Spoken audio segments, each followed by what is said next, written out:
Let's look at the difference between authentic and artificial materials. So, authentic materials would be any materials which are not designed for learning and teaching purposes. For example, magazines, newspaper, TV broadcasts, audios, video, and photographs.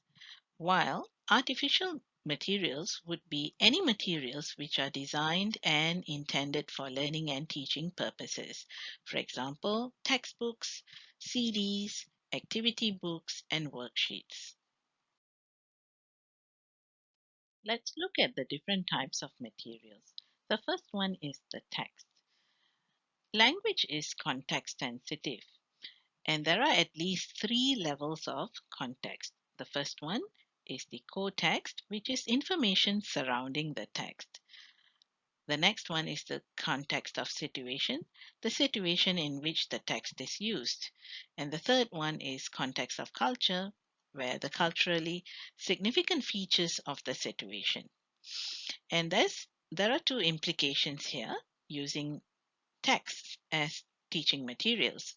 The first one is grammar is best taught and practiced in context. And the second one is using the whole text as context for grammar lesson would be useful. The next type of material is games. Games is a form of play governed by rules. Byrne, 1995. It involves competitiveness. It has the element of fun, according to Hatfield 1990. It's used to introduce or reinforce a grammar rule. It's not a diversion, remember that, but it's a way to learn to use the language. So there are four factors in games, which are rules, relaxation, learning, and competition. So, what should we do before the game and during the game? Before the game, briefly outline what linguistic benefits students get from the game, for example, skills practice or practice of some target language.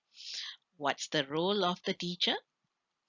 Rules must be clearly stated, and demonstrations may be helpful. During the game, what is important about the management of the game? And point to note here, in order for games to appear special to learners, they need to be used occasionally rather than all the time.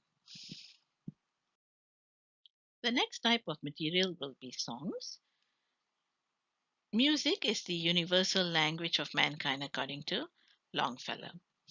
So, what can songs do to students? It can help to improve concentration, it improves memory, it brings a sense of community to a group, it motivates learning, it relaxes those who are stressed or overwhelmed, as well as it makes learning fun. But watch out, some of the songs may contain lyrics that may not be suitable. So we need to check through the lyrics first before we play it in the class. Here are some practical tips for using songs to teach grammar. You could focus on the song, like having some pictures relate them to the subject of the song.